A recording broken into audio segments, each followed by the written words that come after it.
We proudly welcome the world-class equestrian artist Samantha Sherry as sponsor of the How to Love It podcast.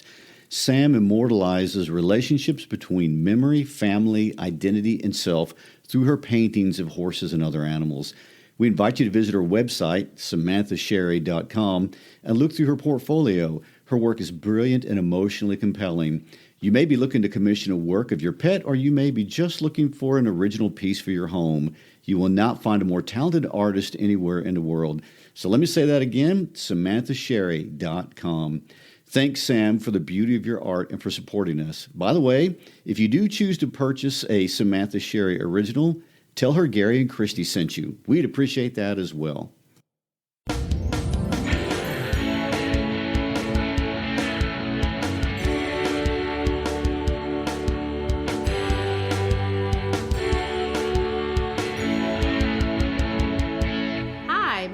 Christy Shriver. And I'm Gary Shriver, and this is the How to Love Lit podcast.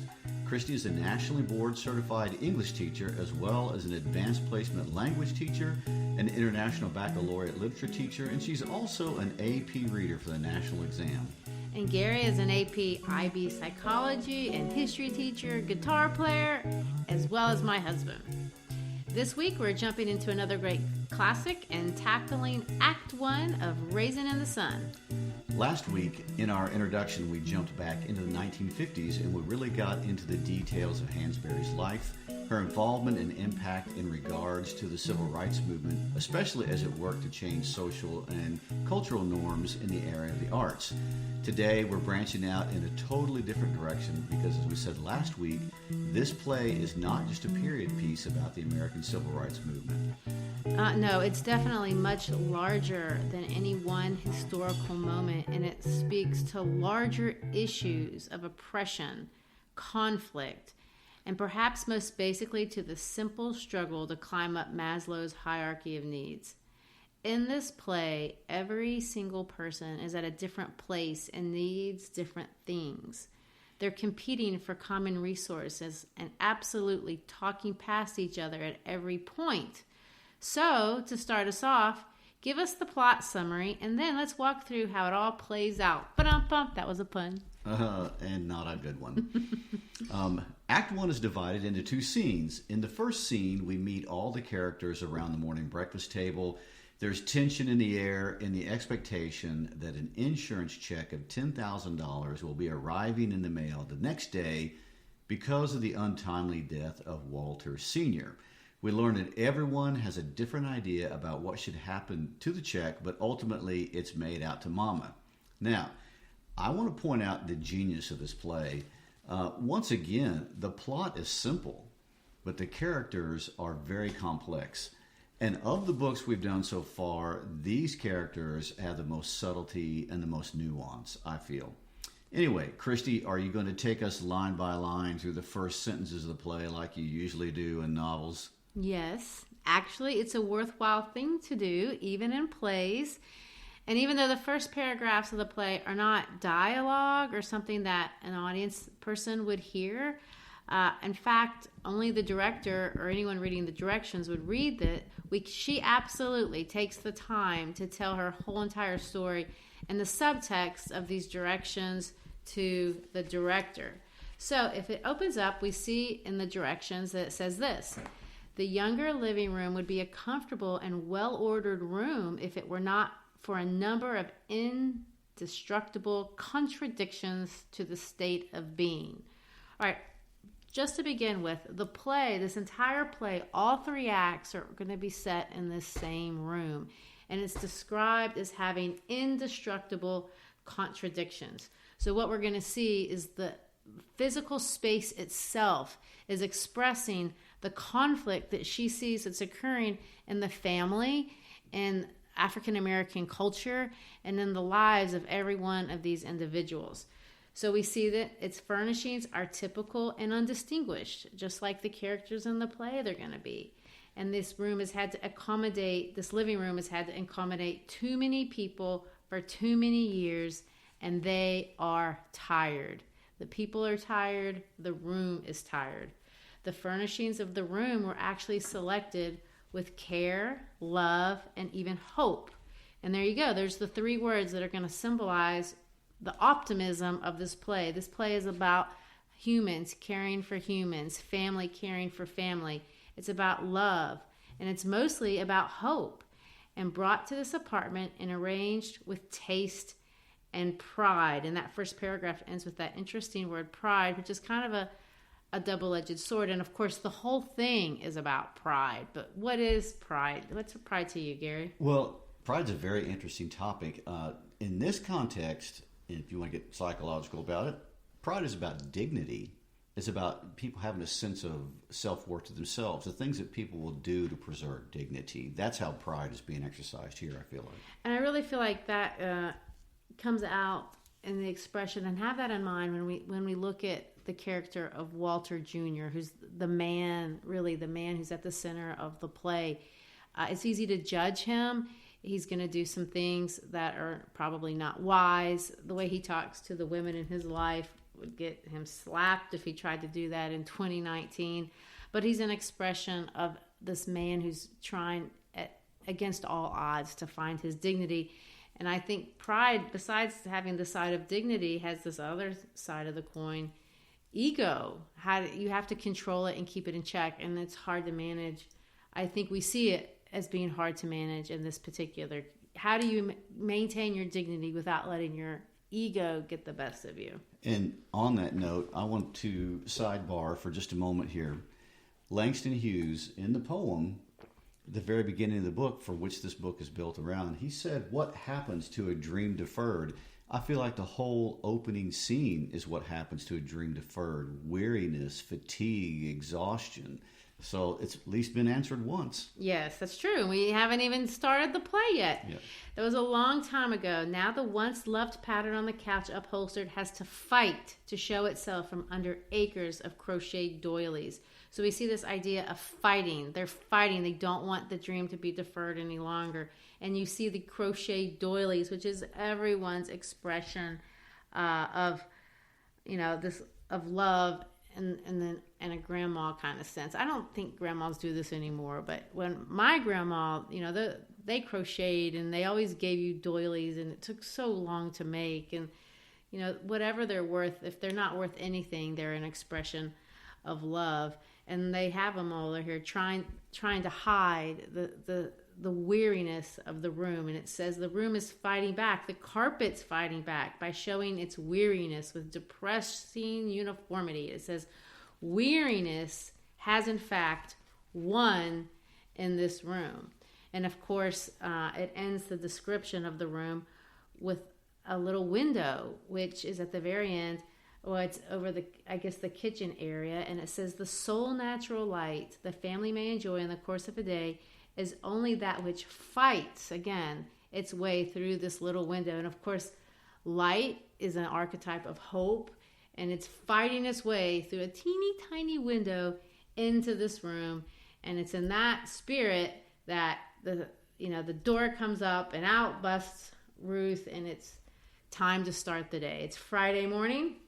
Ruth is 30 years old, and she also has disappointment in her face. She's a beautiful woman. It says she's a beautiful woman, but the beauty is kind of taken a back seat to the dreariness of having to do all that she has to do. And the first thing she's doing is she's waking everybody up because the first struggle that they have is the fight for the bathroom, because the family across the hall and them share the same bathroom, and they all have to get ready and out the door.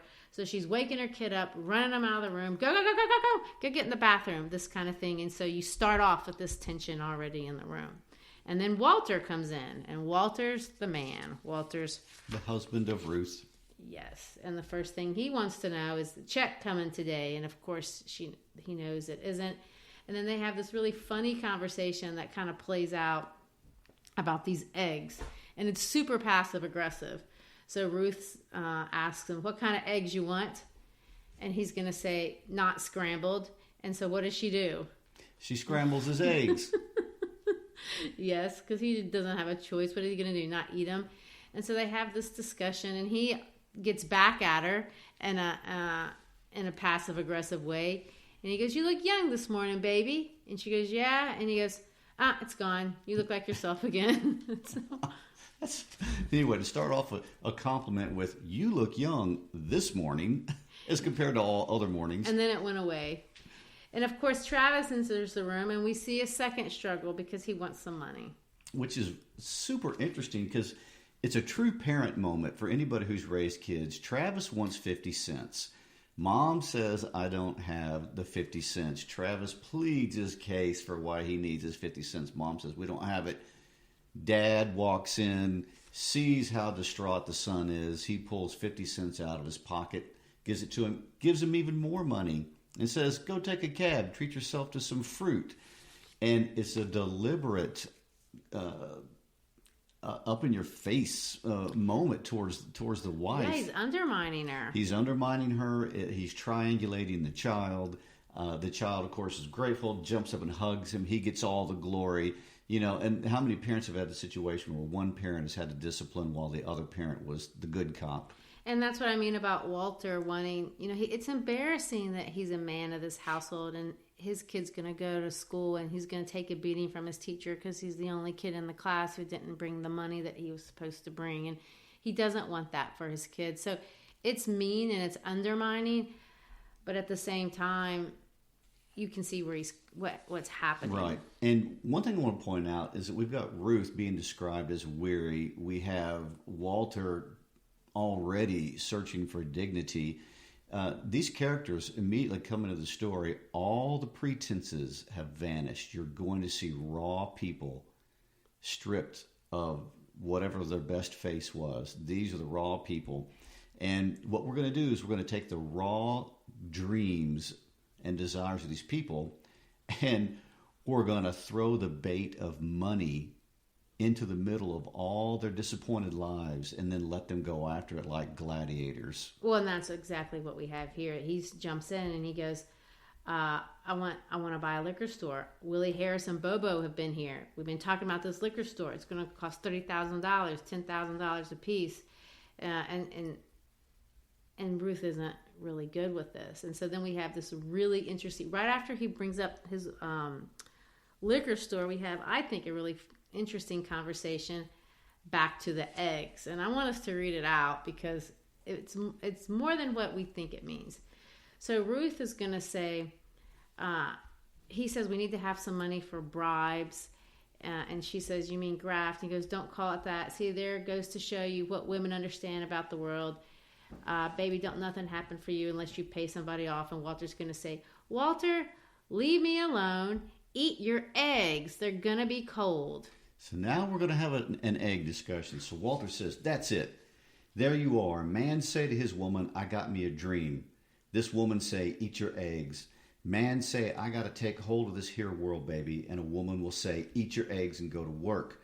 Man say, I got to change my life. I'm choking to death, baby. And his woman say, your eggs is getting cold. Walter, that ain't none of our money. This morning, I was looking in the mirror and thinking about it. I'm 35 years old. I've been married 11 years, and I got a boy who sleeps in the living room. And all I got to give him is stories about how rich white people live.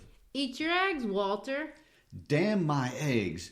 Damn all the eggs that ever was. Then go to work. I'm trying to talk to you about myself, and all you can say is eat them eggs and go to work. And so you get the impression, at least you should get the impression, that we're not talking about eggs. We're talking about the liquor store, because the eggs is his little dream, and he wants to hatch it like an egg would hatch. But the wife says, eat it. Don't dream it. Don't let it hatch. Eat your eggs. And of course he reacts to that. And she says again, eat it. And of course then you get this hyperbolic, inflammatory cussing language. Damn my eggs. And then she says, go to work. I'm done talking about this. And of course it shuts it down, and he knows that this is over, that she's not supporting him on this. And with that said, we introduce another woman into the room, Benitha. Now, if you remember last week we talked about how Benitha is most closely associated with Hansberry's actual personality. And that's by Hansberry's own confession. Yeah, she said that. So she comes in, she's 20 years old. It says she's not as pretty as Ruth, but she is intellectual, lean, and handsome in her own right. She's wearing bright red. And her speech, it makes a point to say, her speech is a mixture of many things. It's different from the rest of the family because she's educated and she's lost her southern drawl. And I know we haven't really lost our southern drawl, but she has, because southern draws tend to, not in this case, but sometimes they're used to express of people that are perhaps less educated, and she's kind of stomping that out with a rather Midwestern speech patterns. And of course, all of her Southern solecisms, air and grammar, they're all gone. They're not talking. She's not talking the way like everybody else talks. So she's going to come in, and then she's also fussing. She's got to get ready. She's tired. And of course, they have this banter between she and her brother. And we find out that he's mad at her because she also is a threat to him getting this liquor store. And I want to ask this question. Benita is a very unusual name. As a matter of fact, according to the United States Census, only about 5 people per year are born with the name Benita. So what is the story behind using the name Benita? I really don't know. I've never thought about that.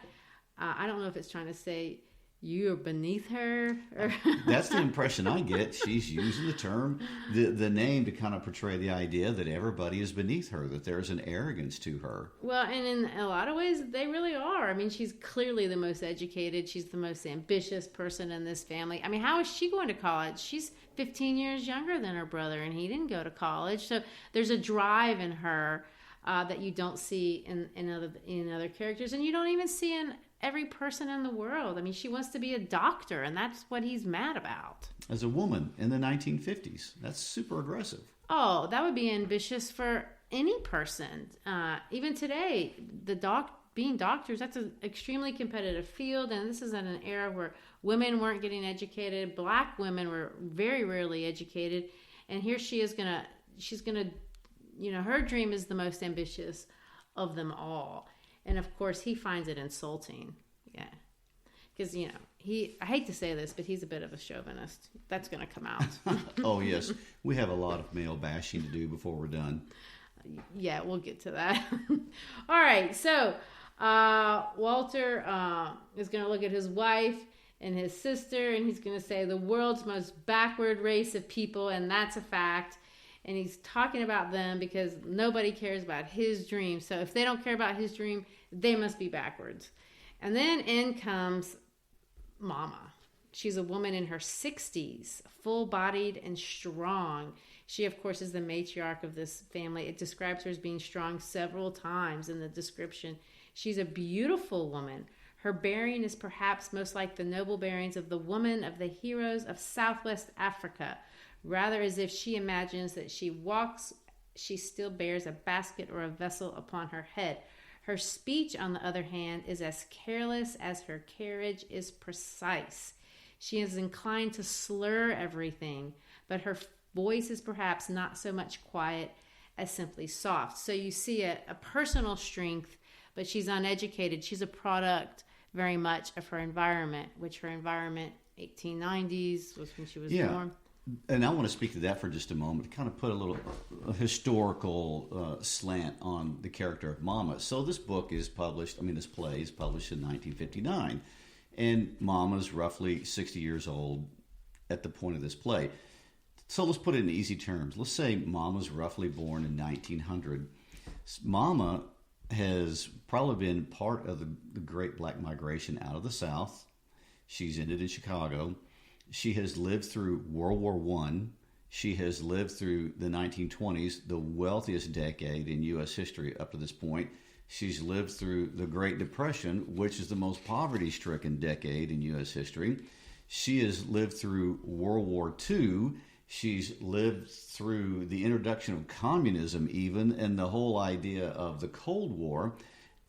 I mean, how much more can you cram into one person's life? That window from 1900 to 1960 is one of the most amazing issue-packed half centuries in the history of the United States. Well, and Hansberry is going to cleverly embody everything that you said in this way. Mama is going to cross the room, go to the window, open it, and bring in a feeble little plant growing doggedly in a small pot on the windowsill. She feels the dirt and puts it back out. This plant is the most obvious symbol in the whole book. It represents her, and it represents everything you just said. She has been living and struggling, and she's just this, but she's there, and she's going to say, "My children and they tempest. Lord, if this little old plant don't get more sun than it's been getting, it ain't never gonna see spring again." So she's just fighting, never really sure that the next spring is gonna come, but she never gives up. And so we're gonna see this plant come back, and and then it's her. Everything that you just said is right there in this plant. Well, one of the reasons why I wanted to elaborate upon that point is because Beneatha is not of that generation, and their intergenerational conflict is very central to the story of the book. And we're going to see them bring in all kind of philosophical differences in the worldviews of these two women. And it's the same generational conflict every parent and child has. I also want to point out there's another triangle that occurs, this time between Mama, Ruth, and Travis. And Mama meddles in Ruth's parenting, and it becomes a point of contention. Of course, Travis always benefits. Every time the adults have a conflict, Travis benefits. But this is such a grandmother, mother, grandchild triangle that occurs right here. It is kind of cute, and it's not, it's annoying, but it's not, one of the deep truths of the play. It's just reality. It's what so many people have lived. Oh, yeah. So Ruth's trying to get Travis to make his bed, and Mama doesn't want to make him do it, and she babies him, and Travis knows that this is going on, and he just pretends that he doesn't. So it's cute. But anyway, they start talking about the money, Ruth and Mama do, and Mama reveals to Ruth what she wants to do with the money. So Ruth basically comes out and says, "What are you going to do with the money?" And she says, "Well, she says it like this: I ain't rightly decided. Some of it got to be put away for Beneatha and her schooling, and ain't nothing going to touch that part of it. Nothing." But then she wants to buy a house. She this dream gets Ruth really excited. She goes, "Buy a little 2-story somewhere with a yard where Travis could play in the summertime. If we could use part of the insurance for down payment and everybody kind of pitch in, I think I could take on a little bit of day work." And she loves it. She loves it. She goes, "Lord, we got to get out of this rat trap." And they're talking about where they lived. And she remembers the days that they moved in and they weren't planning on living there very long. And she's lived there her whole marriage. And she said, "All the dreams I had about buying that house and fixing it up and making me a little garden in the back, and none of it happen." And of course, Ruth is going to say something very interesting in response to Mama's next comment. We find out that she lost a baby. She goes, "Big Walter would come in there some nights and he'd look at the rug and look back at me after being at work." And then she says, "And then I lost that baby, little Claude. I almost thought I was going to lose Big Walter too. Oh, that man grieved himself. He was one man to love his children." And then Ruth says this: "Ain't nothing can tear you like losing your baby." And that is going to have some deep meaning. It sure does. All right, so we talk about Walter Sr., how he was a good man. Not perfect, but a good man. Beneatha comes in.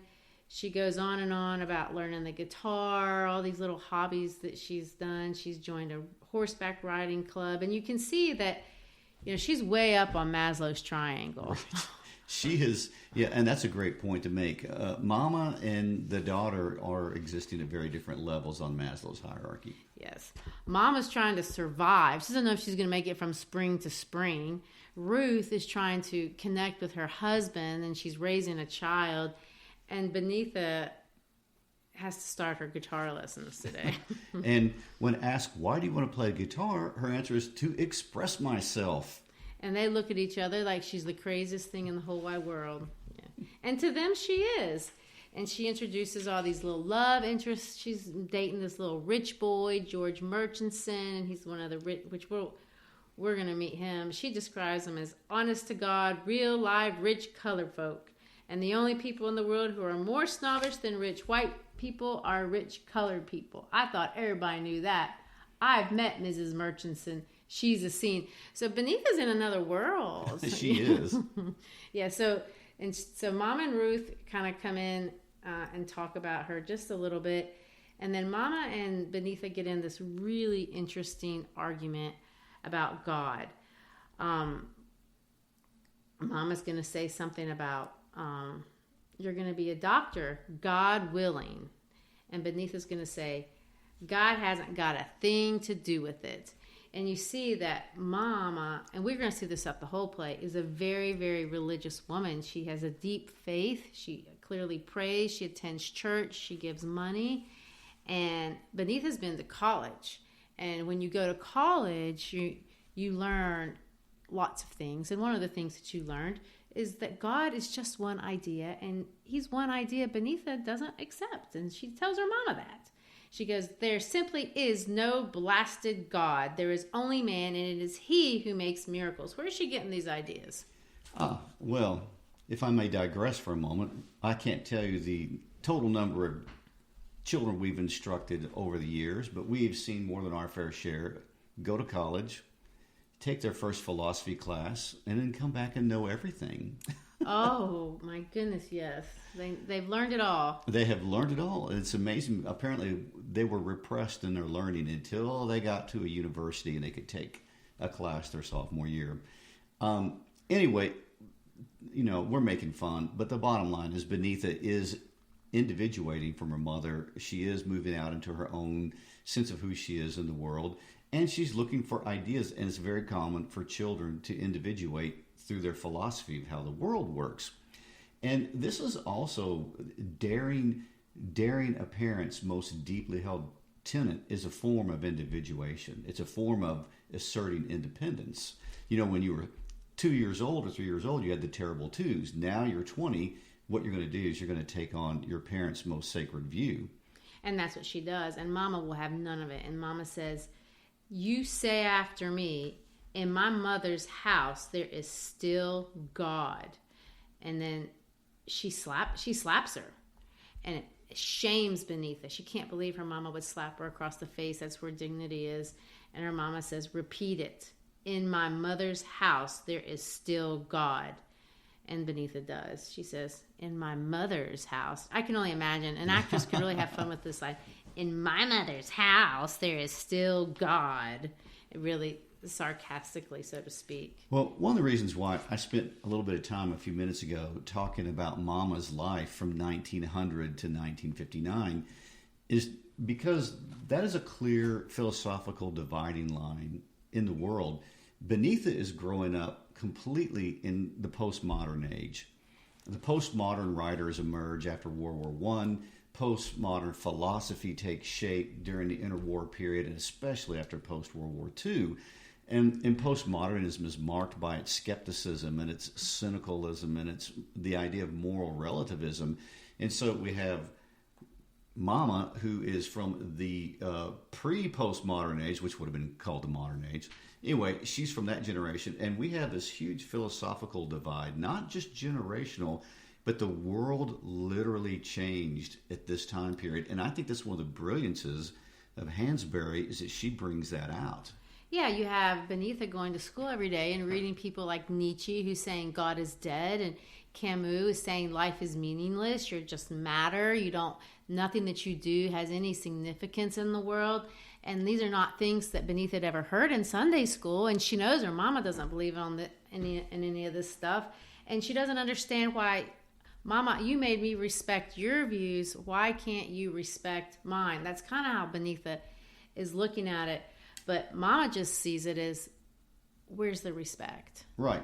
And Mama has a quote one time where she says, there's something come down between me and them that don't let us understand each other, and I don't know what it is. How many parents have thought that? One done almost lost his mind thinking about money all the time, and the other done commenced to talk about things I can't seem to understand in no form or fashion. What is it that's changing? And it is, the world's changing, and she's going to go look at her plant. She's going to sprinkle some water on it, and then she's going to say, like this little old plant that ain't never had enough sunshine or nothing, just look at it.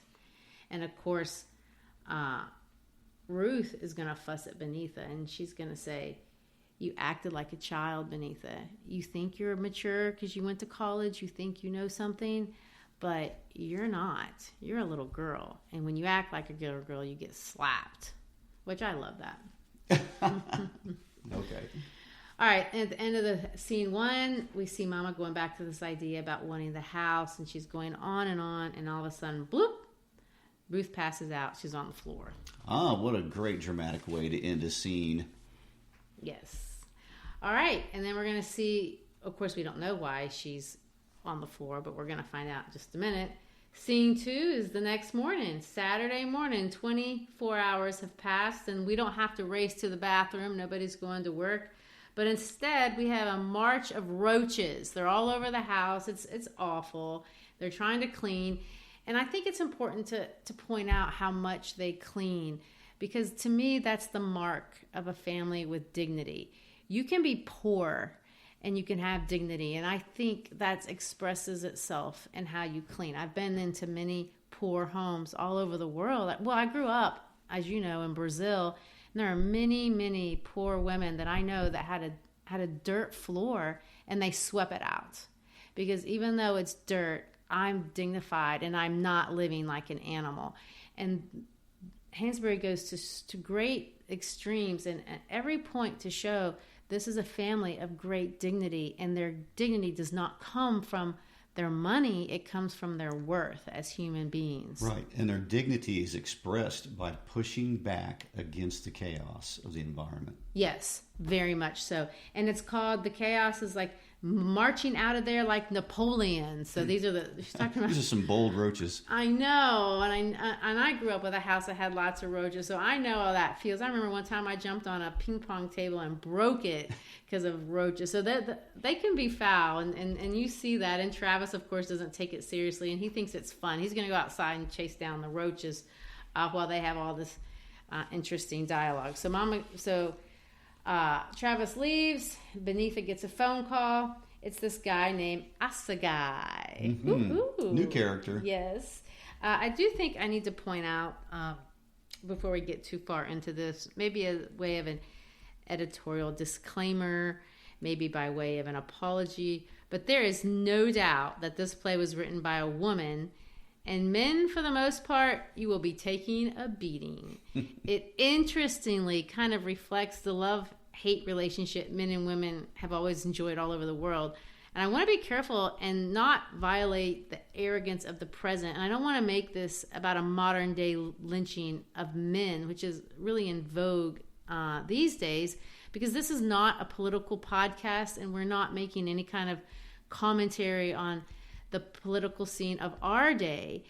Furthermore, I love men, just so you know, and I've always loved men. I have 2 brothers. I adore my father, and I have a magnificent husband. So just so you know, darling, although this play tends to highlight how men can be kind of chauvinistic pigs and dismissive of women, I want to make it perfectly clear that she is not suggesting that all men, especially present company included, I think, and I also want to point out that not even all men in Hansberry life were the chauvinist pigs, there's a collection of them, we're going to meet in this play. 2 of the men that she cared about the most, her father and her ex-husband. And I know when I say ex-husband, that kind of connotes a falling out of sorts, but I don't think theirs really was that kind of divorce, because even after their divorce, these men were very, very close to her heart. So keep that in mind, darling, as you take your beating. It's all meant to be taken in sport.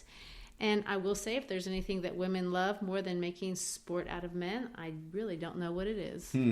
Okay. Well, don't think I have not noticed the beatings that go on in the story. And I'm glad you brought up that this is not a political podcast, because we do want to be careful and not draw current political trends or even motives to works of art that far outdate not just their current political moment, but ours as well. Now, having said that, I would like to point out that even in her male bashing, and she does take aim at every male in this play except little Travis, she ends the play with the redemption of Walter, which is nice, and makes a very assertive and important statement on what it means to be a man. In other words, Hansberry does not emasculate men, as many are trying to do, but in essence, she's using her influence to confess what women want in a man. So if you look at it that way, it could even be taken perhaps maybe even in a flattering light.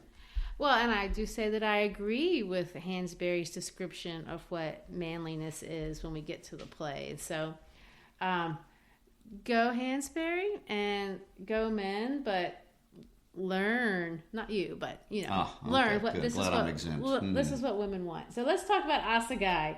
He's got a lot going for him. In some ways, he's an intellectual, and he's very sexy in that regard. He's an African. He's been studying in Canada.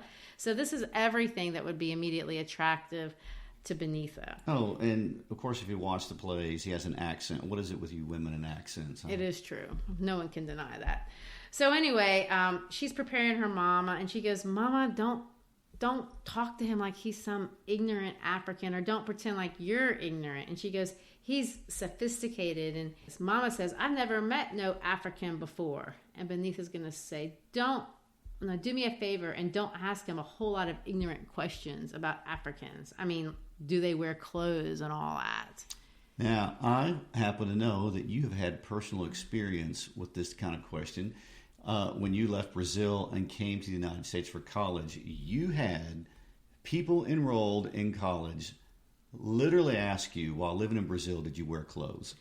Well, they asked me if it was uncomfortable to be wearing clothes now that I had come to the United States. Yes, that was a real question. And they asked me if what my HUT number was, because they assumed I had a HUT number to get my mail. So Americans, I'm sorry, it is a stereotype, but we are so geographically ignorant, and it's embarrassing, and I hate to say that. But we're working on it. Okay. But yeah, so this is what Beneatha thinks too. And she's like, "Mama, just don't say anything. Don't embarrass me. Don't embarrass me." And she gives her some tips about what they're going to be talking about. And she says, Mama says, "Well, we give money to church for missionary work." Well, Beneatha says that.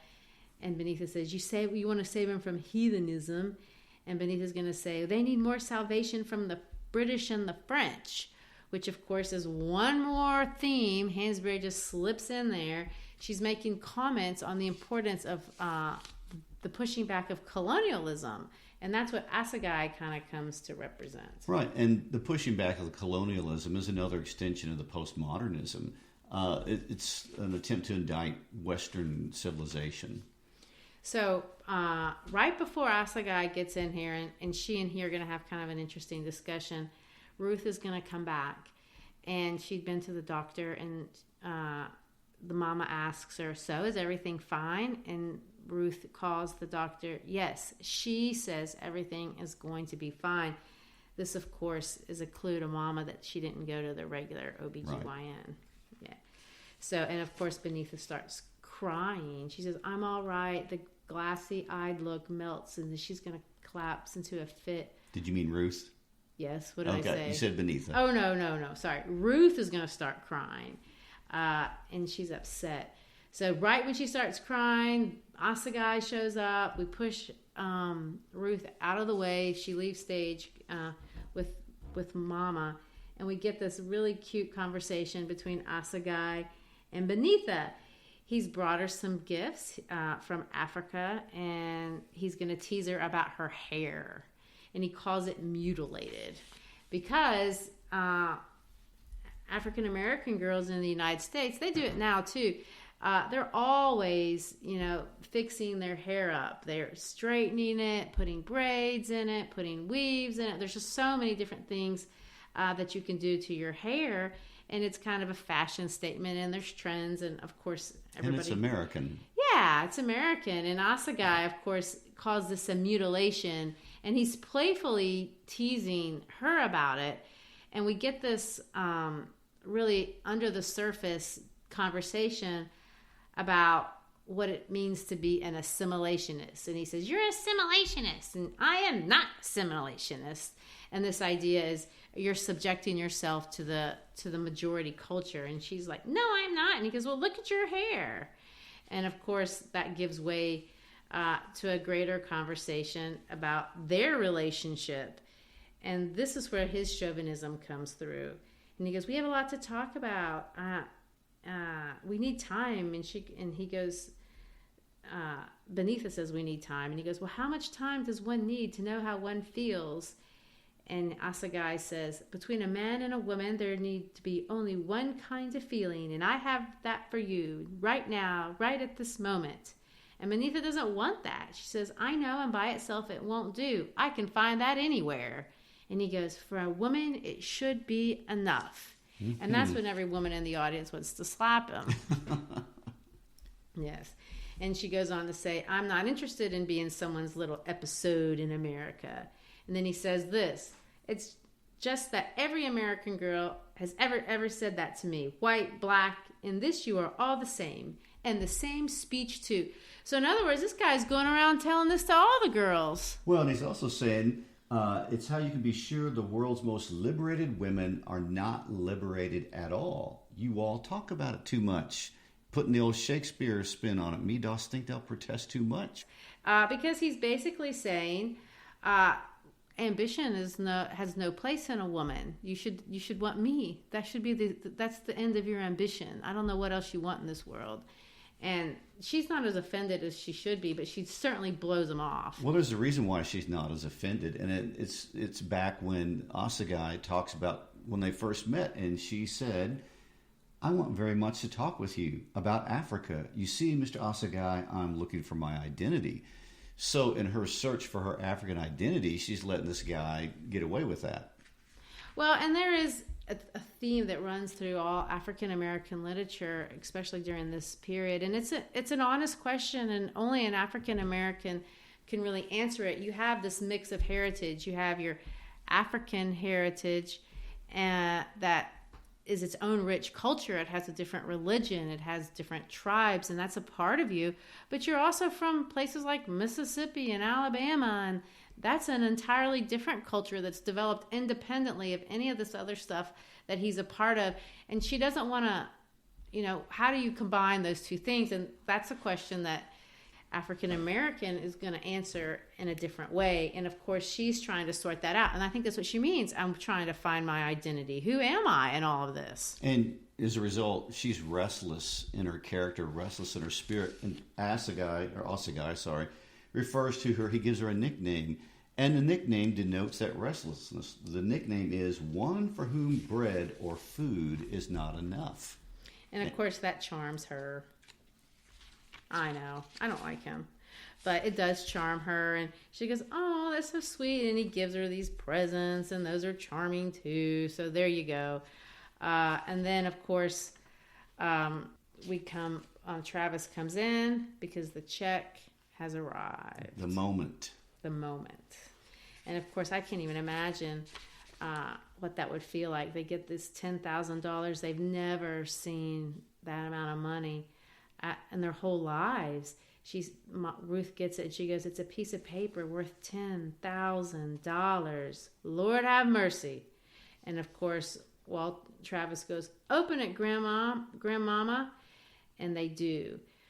And they open it, and then we have kind of a quiet space as they kind of reminisce, what that money represents. It represents everybody's dream, and they're all standing there looking at this dream.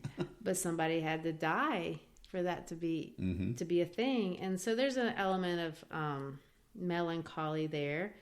And Mama's going to say, "I expect if it wasn't for you all, I would just put that money away or give it to the church or something." And Ruth's going to say, "Now, what kind of talk is that? Mr. Younger would be plain mad if he could hear you talking foolish like that." And Mama says, Yes, he would. He got enough to do with that money, all right.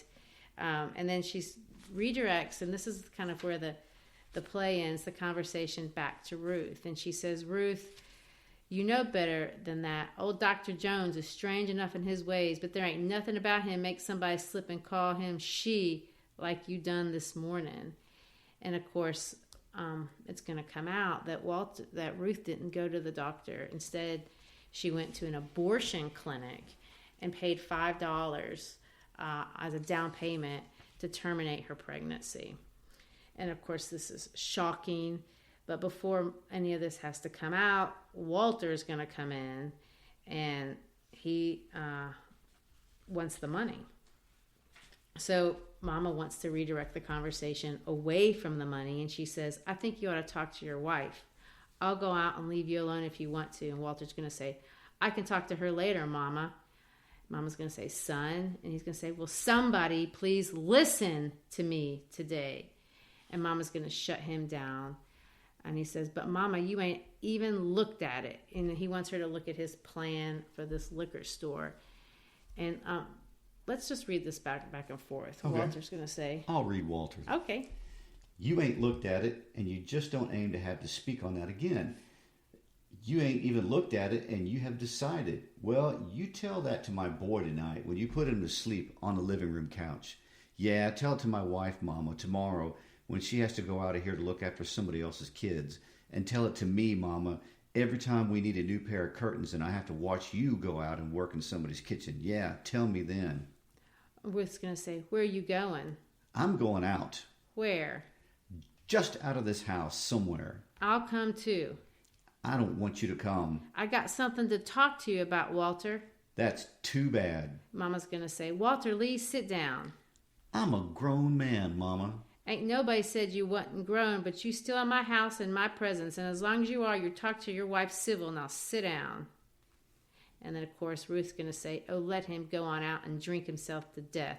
He makes me sick to my stomach. And you turned mine too, baby. That was my biggest mistake. And this is just so horrible.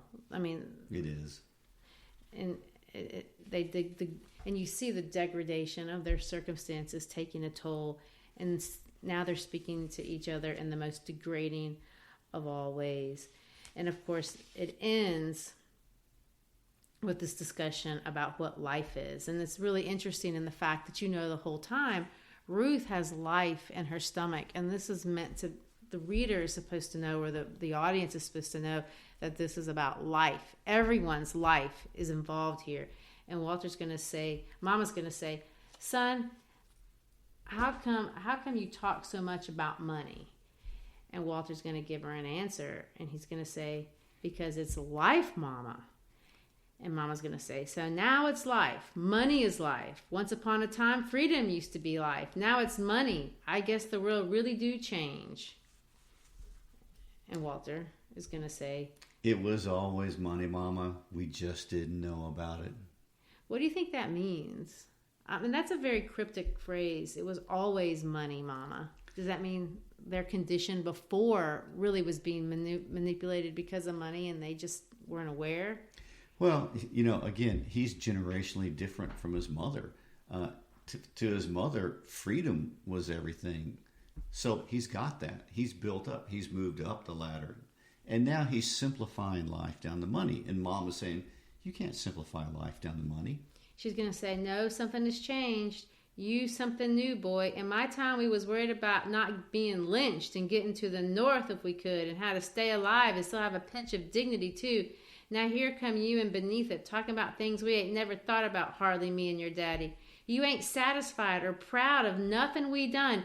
And see, his degradation of where they've came is in a personal affront to her. Well, it is, because she put a lot of effort into raising these children and everything. Surviving. Yeah.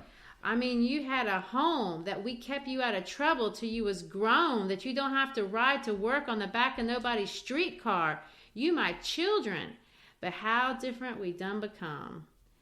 And of course, Walter doesn't understand. He's going to say, Mama, you don't understand. And the mom's going to say, do you know your wife is expecting another baby? And that's what she wanted to talk to you about. This ain't for me to be telling, but you ought to know. I think Ruth is thinking about getting rid of that child. And of course, Mama's going to say, when the world gets ugly enough, a woman will do anything for him, her family, the part that's already living.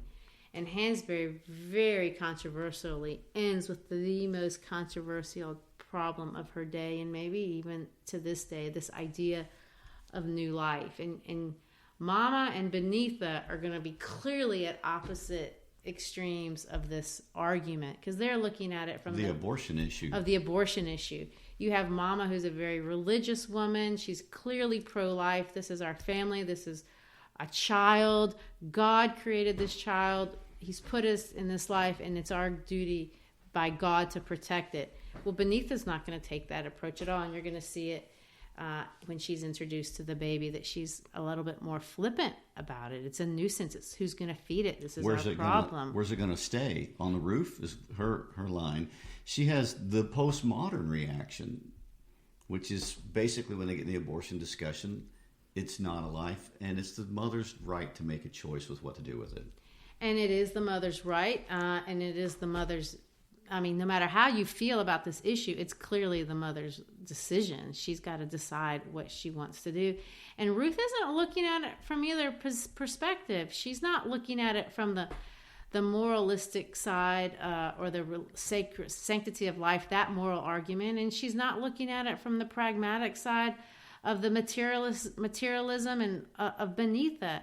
She cares about her family. She cares about the future. And she knows that life is going to fundamentally change everything about the way they live. And she doesn't know if her marriage can sustain a baby. Can they afford a baby financially? Can they fit another baby in the house? So she's looking at it from a very pragmatic perspective. And her dream is wrapped up in her family. She married Walter. She loves her family. She loves her child. She's invested her entire life into building this unit. And to kill that baby is, in a sense, it's killing her dream. And that baby, in a very symbolic way, is what this whole play is about. Everything is at the verge of being aborted. Mama's life, Walter's dream, Beneatha, Ruth, it's all there, and it's at the edge of a giant, metaphorical abortion, so to speak, and that's what's being expressed at this final moment. Right, and everything's under threat, and the genius of Hansberry at this point is that she puts three women in the same room with three different perspectives on a controversial issue. And Mama's going to chase Walter out the door, and she says, if you a son of mine, tell her. Because she wants Walter to tell Ruth not to abort the baby, and he won't. And Mama takes the deepest dig and the deepest cut at her son that she can come up with, and she says, "You are a disgrace to your father's memory." That cuts deep with the son. Somebody get my hat, and she walks out too. Whew! A lot going on there. Pretty powerful stuff. That is tense. I would like to point out, that's just Act 1. Scene 1, Scene 2. There's more to go. And we never even left the breakfast table. Oh my gosh. Wow. Okay. Well, thanks for coming along with us today on this ride. We're going to pick up next time introducing Act 2. If you've enjoyed being with us today, please hit subscribe and follow along, and check out our Facebook page, check out Instagram, any form of social media. Communicate with us. Let us know what you think. Talk about what we might need to add, what we might have missed. Anyway, we'd like to hear from you. Peace out.